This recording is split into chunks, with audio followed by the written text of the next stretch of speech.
All right, let's talk more about this because the media clearly is giving Trump what he wants.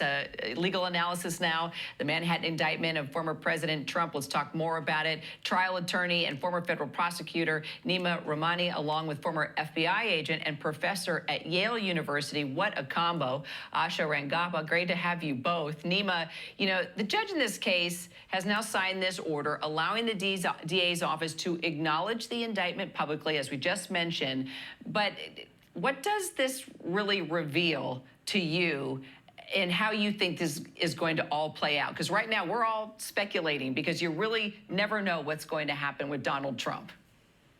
No, we don't, and this is really uncharted waters here. So obviously this is a unique case, but there's been enough smoke out of Alvin Bragg's office, and even though those grand jury proceedings are supposed to be secret, we know many of the witnesses who've testified. So I think we can confidently say that this relates to the Stormy Daniels hush money payment. But obviously, this is not going to be handled like other cases. If Trump is arraigned on Tuesday, they're going to clear out the courthouse. He's just going to be there by himself with his Secret Service detail. He's going to plead not guilty, but he will be booked. He will be fingerprinted, and he'll have his mugshot taken. So in that respect, it will be a typical case. And then the litigation will begin. His defense attorneys have already dug in their heels. But really, Kira, the big question is, will this case sort of set off a series of events that are really bad for the former president? And by that, I mean, will this embolden other prosecutors who have been hesitant, like a Jack Smith, like a Fannie Willis, to move forward with much more serious charges that'll be more difficult for Trump and his team to defend?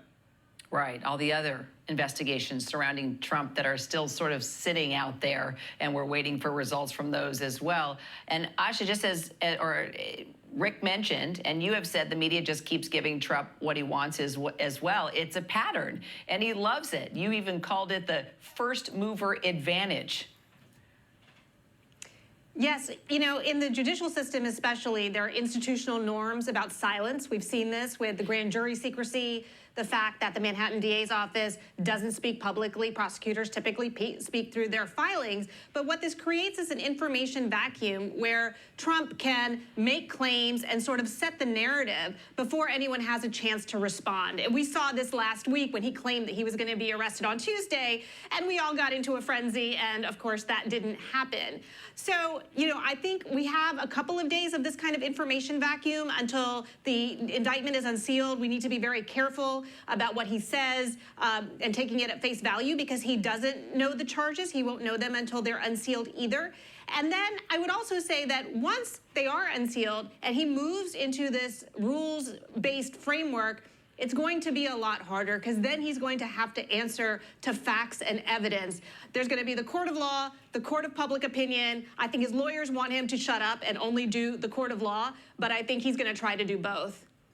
Okay, when have you ever seen overall, okay, in all these incidents, Trump listened to everything his lawyers say? His lawyers have even gotten frustrated and thrown up the towel many times. So, Neama, you described how it would look, if indeed Trump were to surrender, how it would kind of go down. But I'm curious, as a federal prosecutor, how would you have treated this? Would you just have done it quietly, privately, not in front of the public? Or do you think it should be out there on display? Should we see it all?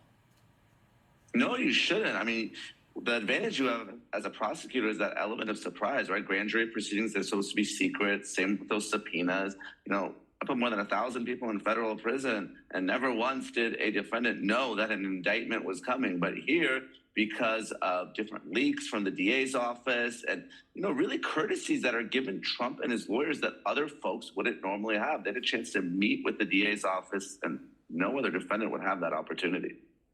Asha, I'm curious, what do you make of this whole case? With your background, your experience, bottom line, Trump can still run for president. So is this whole case even worth anything here in the end, in your opinion? Doesn't this just kind of all play out in his favor either way?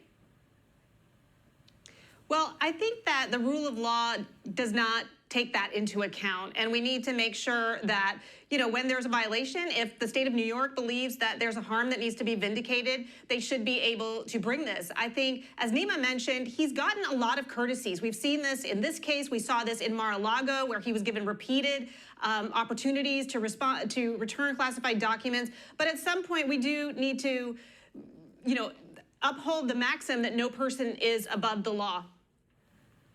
All right, Neama, Asha, appreciate you both so much.